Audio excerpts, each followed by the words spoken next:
Hello movie lovers, Bob for Bob's Movie Review here, and today I'd like to review for you a movie I just watched called The House in Between Part 2.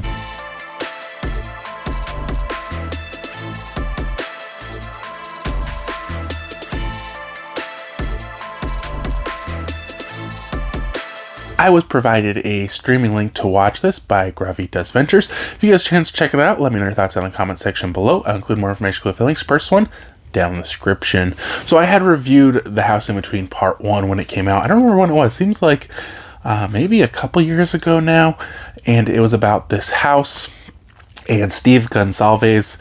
I can't remember what show he's on, but it's one of those ghost investigation shows where they go into a house and they set up cameras and audio equipment and they try to find out if there is any possible evidence of ghosts or if they can kind of discount things that have happened there and maybe come up with a reason for why these things are happening. Now, he was largely focused in the first movie. In the second movie, it seemed like he had a smaller role or a smaller part in the movie.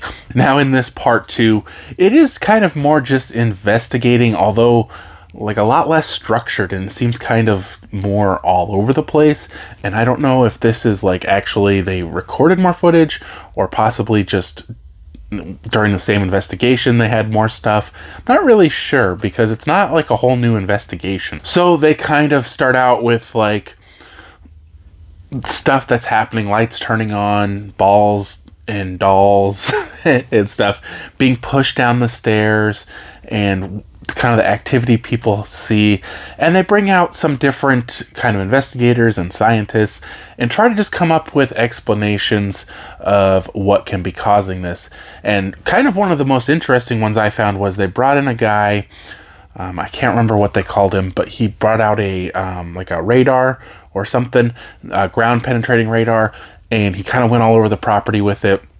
And he found all these spots that he said, you know, these could be unmarked graves. There's something there. The results are consistent with unmarked graves. And they kind of started talking about how there were apparitions outside. And, you know, I was like, oh, cool. This is kind of cool.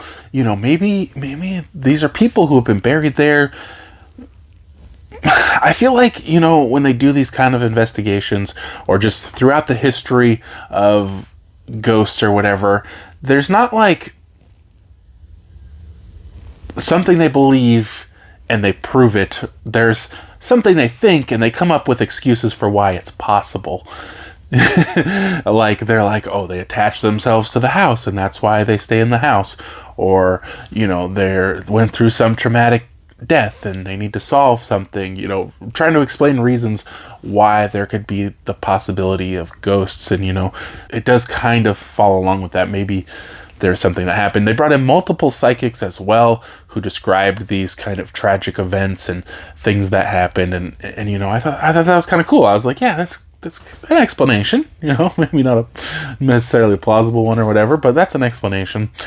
The psychics were cool. That guy was cool. They brought in a geologist or something who was like studying the materials in the ground, trying to come up with more just scientific reasons why lights would appear out of nowhere. I don't get that part, but then she sees an apparition, I guess, walking outside. And you know, overall, I thought it was interesting. Definitely less structured, which was kind of, you know, harder for the viewer to watch.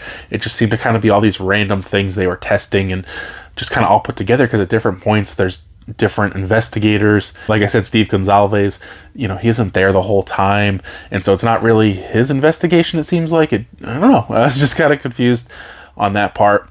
Definitely, if you guys are interested in ghosts or paranormal phenomenon or the investigations into them, it's definitely interesting. There were a few kind of crazy moments, especially with things moving, which I always find so interesting. So I gave this one a 3 out of 5. I don't know what I would have liked it to be more. I mean, they already did the first one where it was an investigation, so I don't know where you go from there. But I hope you guys did enjoy the video. If you haven't already, subscribe for more videos, check the test videos, and I'll see you guys next time.